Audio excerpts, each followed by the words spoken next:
I am Arif Mutwari. I am Mukhtar Kar. I'm now posted as a Reader to Member Judicial 3 in Board of Revenue. I have qualified PCS 2019 from Sindh public service commission. देखें, पहले first of all मैं आपको बताऊं कि मैं किस family से belong करता हूं। मैं एक उर्दू स्पीकिंग कम्युनिटी से बिलोंग करता हूं और हमारी कम्युनिटी के अंदर कोई भी पहले ब्यूरोक्रेट नहीं रहा है। ठीक है, I am the first bureaucrat from my family. मेरी डिग्री थी वो BS टेली कम्युनिकेशन है, जो कि मैंने सन 2016 के अंदर वो क्वालिफाई करा था। उसके बाद फिर एक लॉन्ग जर्नी के बाद मैं यहाँ तक पहुँचा हूँ। इसके बाद पहले मैंने 2016 के अंदर CSS दिया, 2017 में CSS दिया, दैन 2019 में CSS दिया। उसके बाद फिर दोबारा से एक PCS 2018 एंड देन 2019, देन उसके बाद जो है मेरी एलोकेशन हुई है। तो ये एक लॉन्ग जर्नी है। आपने इसको जो है वो कुछ लोग बहुत अर्ली कर लेते हैं, कुछ टाइम लगाते हैं। तो ये हर बंदे की अपना जो है ना वो तरीक़ाकार है, लर्निंग प्रोसेस होता है, उसकी अपनी फैमिली बैकग्राउंड और उसकी अपनी एजुकेशनल बैकग्राउंड के ऊपर बेस करता है। सबसे पहले आपने अपनी इंग्लिश को इम्प्रूव करना है। उसके लिए आप कोई से भी एक बुक रेफ़र कर सकते हैं, जैसे कि रॉनन मार्टिन है, और भी बहुत सारी बुक्स हैं। आप जितना ज़्यादा लिखें, लिख के चेक करवाएं। सब इसमें सबसे ज़्यादा इम्पॉर्टेंट ये इस जर्नी के अंदर कि आपके पास कोई ना कोई एक मेंटोर ज़रूर होना चाहिए। कोई भी एक ब्यूरोक्रेट, कोई भी एक बड़े अफसर जो आपके साथ हों, आप उनको रेगुलरली चेक करवाएं, उनसे हेल्प लें। इसमें बहुत सारी एकेडमीज़ भी हैं जो हेल्प करती हैं आपकी, लेकिन करना आपने ख़ुद होता है, अपने बिहाफ पे करना होता है। और इसके लिए आप जितना ज़्यादा टाइम दे सकते हैं आप मैक्सिमम टाइम दें। ज़रूरी नहीं कि सिर्फ पढ़ाई को दें, आप साथ साथ जॉब भी लेके चल सकते हैं। अगर आप कोई बिज़नेस करते हैं तो उस बिज़नेस को भी साथ साथ परस्यू करें।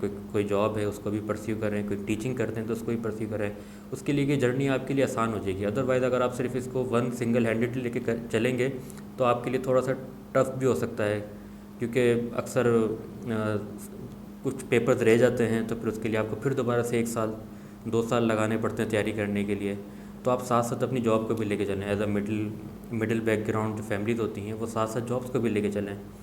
बाकी इसके अंदर ये कि आप PCS के लिए, मोस्टली PCS के लिए आपको ये कि सिंध की हिस्ट्री के बारे में पता हो, सिंध की ज्योग्राफ़ी का पता हो। सिंध के बारे में आपको काफ़ी नॉलेज होनी चाहिए, कितने डिस्ट्रिक्ट हैं, कितने डिवीज़न्स हैं, कौन सी हमारी जो स्टोरीज़ हैं, जो लोग जिनको हम लोग कहानियाँ कहते हैं, वो आपको पता होनी चाहिए। अक्सर ये चीज़ें MCQs में पूछ ली जाती हैं स्क्रीनिंग टेस्ट के दौरान। अच्छा, इसका प्रोसेस ऐसा है, पहले आपको स्क्रीनिंग देना पड़ेगा। स्क्रीनिंग के बाद फिर आप रिटर्न की तरफ जाएंगे, फिर उसके बाद आपको वाइवा वोसी होगा। स्क्रीनिंग के लिए तो सिंपल ये है कि आप कोई सी भी 1 से 2 बुक्स रेफ़र कर लें। मेरे एक टीचर थे, उन्होंने मुझे एक बुक रेफ़र करी थी, इल्मी GK कैप्सूल के नाम से। आप उसको करें, और एक ऑनलाइन कोई भी वेबसाइट है pakmcqs.com, उससे आप तैयारी कर सकते हैं। तो आप इजीली 1000 या 2000 MCQs याद करके जाएंगे। उसमें से 50, 60, 70 MCQs आपके ज़रूर लग जाएंगे। ठीक है, ये 2-3 वेबसाइट्स हैं। फिर आपके पास जो नेक्स्ट फेज़ आता है वो आपका आता है रिटर्न का। रिटर्न के लिए आप ज़्यादा से ज़्यादा अपने इंग्लिश ऐसे के ऊपर जोर दें, और दूसरी चीज़ इंग्लिश कंपोजिशन एंड कम्प्रीहेंशन के ऊपर ज़्यादा ध्यान दें, कि इंग्लिश कंपोजिशन एंड कम्प्रीहेंशन ही वो सब्जेक्ट है जो आपका डिसाइड करता है, और आपकी पूरी जॉब ही इस चीज़ के ऊपर डिपेंड करती है कि आपकी इंग्लिश कैसी है। क्योंकि आपको कम्युनिकेट करना है अपनी पूरी लाइफ के अंदर, अपनी राइटिंग से, अपनी एक्सप्रेशन से आपको कम्युनिकेट करना। आप as assistant commissioner, as a deputy commissioner, as a commissioner, as a DSP, as a DPO, आपने अपनी रिटन कम्युनिकेशन स्किल से आगे जो है वो एक्सप्रेस करना होता है पूरी लाइफ में।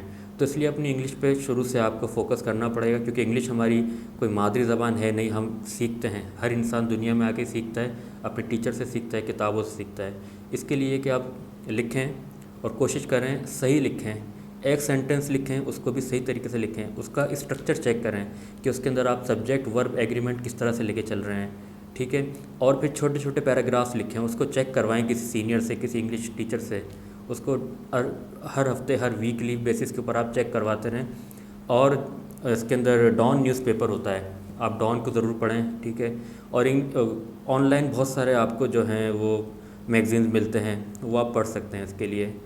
अच्छा, एक और चीज़ मैं आपको बताना भूल गया हूँ, प्रीवियस ईयर के पेपर्स, लास्ट 5 to 10 ईयर्स के आप पेपर्स जो हैं उनकी ज़रूर प्रैक्टिस करें। वही आपकी जो है डायरेक्शन डिसाइड करेंगे कि आपको किस फ्रेमवर्क के अंदर रहना है। आप उस फ्रेमवर्क से बाहर नहीं निकले, क्योंकि पढ़ने के लिए तो बहुत कुछ है, हज़ारों लाखों किताबें, आप कितना पढ़ लेंगे, सालों साल पढ़ते रहेंगे? नहीं, हमें सब चीज़ें नहीं पढ़नी। अफसर को सिर्फ टू द पॉइंट चीज़ याद करनी है और वही चीज़ उसको ही लिख कर आना है पेपर के अंदर, बस, एंड नथिंग एल्स। ऐसे के लिए आप 5 to 10 एसेस तैयार करें, ठीक है। हर एक ऐसे के अंदर 18 पैराग्राफ याद करें, 18 पैराग्राफ बनाएं, पहले उसके आउटलाइंस बनाएं और एंड देन उसके बाद उस ऐसे को आप 18 पैराग्राफ लिखें। और कोशिश करें कि आप एक टाइम पीरियड बना लें कि भाई मेरे पास 15 डेज़ हैं, मैंने ये ऐसे तैयार करना है इन 15 डेज़ के अंदर। आप जितना ज़्यादा डेटा कलेक्ट कर सकते हैं एक ऐसे के लिए, पहले उसको 15 डेज़ तक उस ऐसे के डेटा को कलेक्ट करें, देन उसके बाद उसको ख़ुद अटैम्प्ट करें विदिन 3 आवर्स। आप देखें कि मैं 3 घंटे की मेरी घड़ी का टाइम पीरियड है, मुझे इसके अंदर ये ज़रूर करना है, ठीक है। फिर उसके बाद आप इसको किसी भी एक सीनियर से जाके चेक करवाएं, ख़ुद भी एलोबरेट करें और दूसरे टीचर्स के साथ जाके एलोबरेट कराएं। इस तरीके से आपने अपने 6 मंथ के अंदर हर 15 डेज़ में एक ऐसे ज़रूर लिखना है और उसको अपने पास फाइल करते रहना है। जब आपका लास्ट में आपका आखिरी दिन होगा, अगले दिन ऐसे होगा, तो आपके पास एक पूरी फ़ाइल मौजूद होगी, सिर्फ आपने उसमें से गो थ्रो करना है और जो नेक्स्ट डे आप जो ऐसे लिखने जाओगे वो उनमें से ही होगा। कोशिश करें जो हॉट टॉपिक्स चल रहे हैं उन पे ज़्यादा फोकस करें, एआई है, ठीक है, वॉर जो चल रही हैं और जिस तरह के इश्यूज़ चल रहे हैं करंट, उस पे ज़्यादा फोकस करें और फ़िलासफ़ी के ऊपर ना जाएं, क्योंकि ना हम फ़िलासफ़ी इतना लिख सकते हैं, ना हमारा इतना बैकग्राउंड होता है फ़िलासफ़ी के ऊपर। तो करंट इश्यूज़ के ऊपर एसेस लिखें, करंट इश्यूज़ के ऊपर एसेस तैयार करें, वो आपको करंट अफेयर्स में आगे जाके इंटरनेशनल रिलेशंस के अंदर उन सब चीज़ों के अंदर जो है वो आपको हेल्प करेंगे। और दूसरी चीज़, आपने हिम्मत नहीं हारनी है। देखें ये जो है ना, ये इस एग्ज़ाम जो है सिर्फ नॉलेज का नहीं है, याद रखिएगा मेरी बात। It's all about personality. आपकी पर्सनैलिटी कैसी है, आप होल राउंडेड पर्सनैलिटी रखते हैं या नहीं रखते हैं, आपके अंदर ऑर्गेनाइजेशनल एट्रीब्यूट्स हैं या नहीं है। नॉलेज सबके पास है लेकिन पास हर कोई नहीं होता है। इसके अंदर वही पास होंगे जिनकी पर्सनैलिटी स्ट्रांग होगी, जो मेंटली बहुत स्ट्रांग होंगे और जिनको बिलीफ होगा कि उनको इस पेपर में पास होना है और उनको यहाँ पे एलोकेशन करनी है, सिर्फ वही लड़के पास होते हैं। तो आपने अपनी पर्सनैलिटी ग्रूम करनी है, शुरू से ही अपनी चीज़ों को साथ साथ लेके चलें।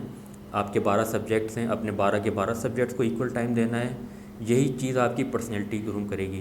क्योंकि जब आप एज एन ऑफिसर आप किसी भी जगह पे जाएंगे तो आपको अपने हर डिपार्टमेंट्स को देखना पड़ेगा, हर एक फैकल्टी को देखना पड़ेगा। ऐसा नहीं है कि मैं एक फैकल्टी को देखूं दूसरी को छोड़ दूं। इस तरीके से आपको अपने जो भी सब्जेक्ट्स हैं, अगर CSS दे रहे हैं तो 12 हैं और PCS में भी अब 12 सब्जेक्ट हैं, तो आपने सब सब्जेक्ट्स को लेके चलना पड़ेगा। साथ साथ जॉब भी करते रहें, खुश रहें और नमाज़ भी पढ़ते रहें, बड़ों से दुआएं भी लेते रहें और जितना हो सके अच्छा करें। इंशाल्लाह आप अच्छा करेंगे तो आगे जाके अच्छा ही होगा।